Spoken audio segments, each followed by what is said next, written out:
सौतेला बाप। रोहित और आशा की शादी को 5 वर्ष गुजर चुके थे। उनका एक 4 साल का बेटा अमन भी था।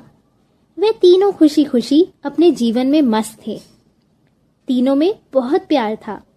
रोहित तो अपने बेटे पर जान छिड़कता था। ऐसे ही समय बीत रहा था कि अचानक एक दिन रोहित की दुर्घटना में मृत्यु हो गई। आशा पर तो मानो दुखों का पहाड़ टूट पड़ा। आशा और उसका बेटा अमन हर समय दुखी रहते। पापा हमें अकेला छोड़कर क्यों चले गए? अमन के ऐसे सवालों से आशा का मन और दुखी होता। परंतु जीना तो था ही ना, और जीने के लिए कुछ काम भी करना जरूरी था। आशा ने सोचा क्यों ना वह कोई नौकरी कर ले जिससे उनका घर चलता रहे। आशा ने झिझकते हुए पूछा, अमन बेटा, मैं अगले महीने से नौकरी पर जाऊंगी। तुम स्कूल से आने के बाद कुछ समय अकेले रह लोगे ना? अमन एक समझदार बच्चा था। वह बोला, हाँ माँ, तुम आराम से अपना काम निपटा कर आना, मेरी चिंता बिल्कुल मत करना। इसी तरह आशा ने नौकरी शुरू कर दी और इस तरह 2 साल भी बीत गए। परंतु उनका अकेलापन व उदासी खत्म ना हुई। अमन हमेशा चुप सा रहता। आशा महसूस करती कि वह और बच्चों को अपने माता पिता के साथ देख कुछ खालीपन सा महसूस करता था। एक दिन अमन पार्क में खेल रहा था। वहीं उसका दोस्त अचानक गिर गया। तभी उस लड़के के पिता ने कहा, अरे मेरे बेटा, तुम कैसे गिर गए? कहीं चोट तो नहीं लगी? उसके पिता ने उसे गोद में उठाकर बहुत प्यार किया। ये सब देखकर अमन का मन उदास सा हो गया। वह घर जाकर माँ से बोला, माँ, सभी बच्चों के पापा उनके साथ रहते हैं, परंतु भगवान ने मेरे ही पापा को क्यों अपने पास बुला लिया? आशा के पास अमन के इन सवालों का कोई जवाब नहीं था। समय बीतता गया और अब अमन 9 साल का हो गया। एक दिन उनके पास वाले घर में एक 30 साल के युवक ने घर लिया। वह अकेला ही वहाँ रहता था। शाम को अमन जब भी पार्क में खेलने जाता तो कभी कभी उसकी उस युवक से बात हो जाती। अंकल, क्या आप अकेले रहते हैं? हाँ बेटा, मेरे माता पिता दूसरे शहर में हैं। मैं नौकरी के सिलसिले में यहाँ रहने आया हूँ। इसी तरह अक्सर अमन और राकेश की मुलाकात होने लगी। वे दोनों दोस्त बन गए। अब अमन अक्सर स्कूल से आने के बाद शाम में राकेश के घर ही जाता। एक दिन अमन राकेश से बोला, अंकल, मेरी माँ मुझसे बहुत प्यार करती हैं। वह सब चीजें लाकर भी मुझे देती है, परंतु मैं अपने पापा की कमी बहुत महसूस करता हूँ। ये सुनकर राकेश भी दुखी हो गया और अमन से बोला, बेटा, तुम जब भी ऐसा अकेला महसूस करो तब तुम मेरे पास आ जाया करो, और यदि तुम्हें कुछ भी चाहिए हो तो तुम मुझसे मांग सकते हो। राकेश के इस प्यार को देखकर अमन को बहुत अपनापन महसूस हुआ। रविवार को अमन और उसकी माँ घर पर टीवी देख रहे थे। अमन ने उस समय माँ को बताया, राकेश अंकल बहुत अच्छे हैं। वह मेरे दोस्त भी बन गए हैं और मुझे बहुत पसंद है। आशा ने अमन के चेहरे पर खुशी देखी। बहुत समय बाद अमन को कोई इतना पसंद आया था। परंतु आशा को चिंता भी हुई कि पता नहीं कौन है जिससे अमन मिलता है, कैसा है। उसको लगा उसको उस इंसान से मिलना चाहिए। आशा ने अमन से कहा, अमन, क्या तुम अपने राकेश अंकल को एक दिन हमारे घर बुलाओगे? मैं भी तो उनसे मिलूं। क्यों नहीं, मैं इस रविवार को ही उन्हें आमंत्रित करूंगा। अमन की खुशी देख आशा भी बहुत खुश हुई।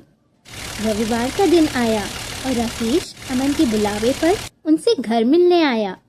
उन दोनों से मिलकर वह बहुत खुश हुआ और आशा भी राकेश से मिलकर निश्चिंत हो गई।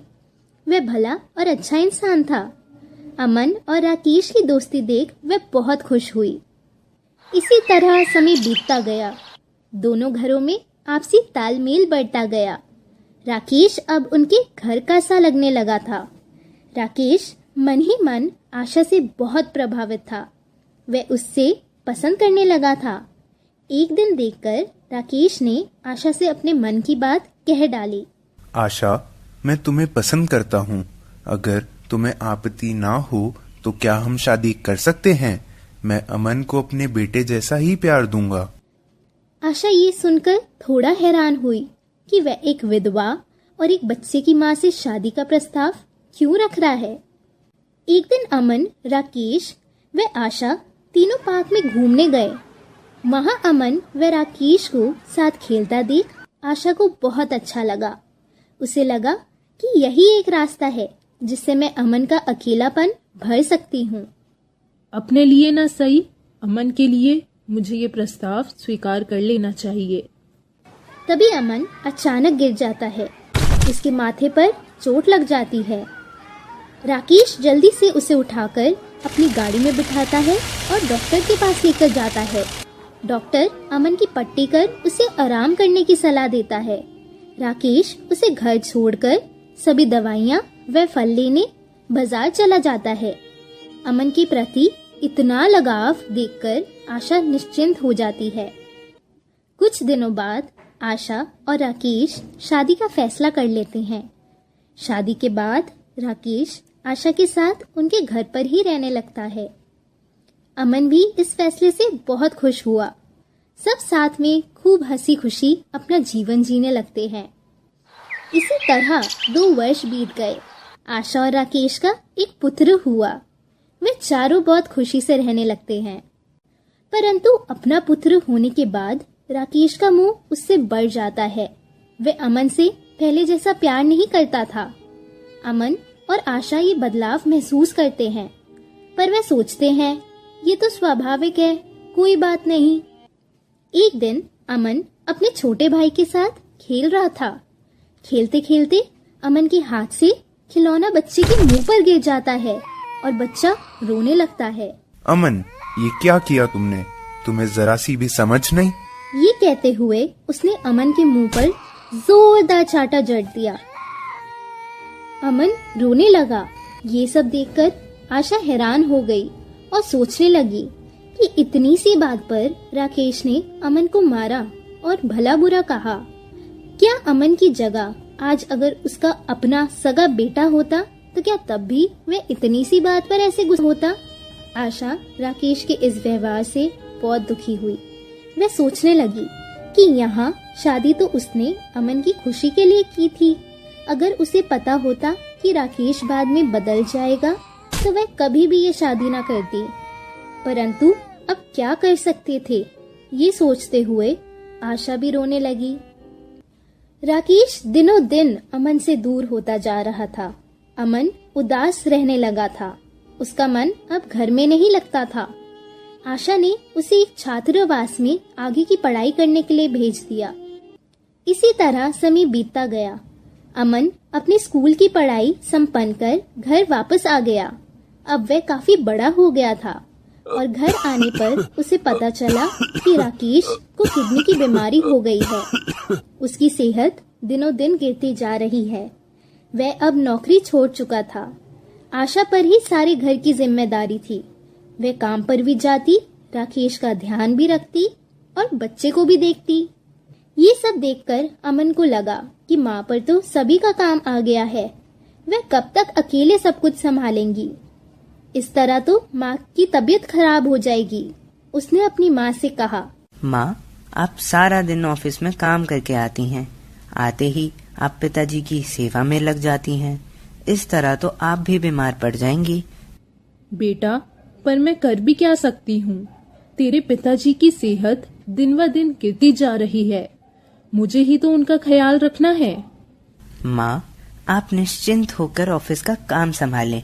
पिताजी की देखभाल मैं करूँगा। इतना सुनते ही आशा की आंखों में आंसू आ गए। वह सोचने लगी, कितना अच्छा बेटा है मेरा, सबके बारे में सोचने वाला। अब अमन राकेश का पूरा ध्यान रखने लगा था। उसका व्यवहार व सेवा भाव देखकर राकेश बहुत शर्मिंदा हुआ। राकेश देखता कि अमन उसका भी ध्यान रखता और अपने छोटे भाई को भी बहुत प्यार करता। ये सब देखकर राकेश को अपने किए पर बहुत पछतावा हुआ और अपनी गलती का भी एहसास हुआ। एक दिन राकेश अमन से बोला, अमन, मैंने तुम्हारे साथ बहुत बुरा व्यवहार किया, जिसके लिए तुम्हें घर से दूर रहना पड़ा। उसने आशा और अमन से माफी मांगी और उस दिन के बाद उसने दोनों बच्चों में कोई भेदभाव नहीं किया। रिश्ते यदि दिल से निभाए तो कोई रिश्ता सौतेला ना कहलाए। Please subscribe this channel.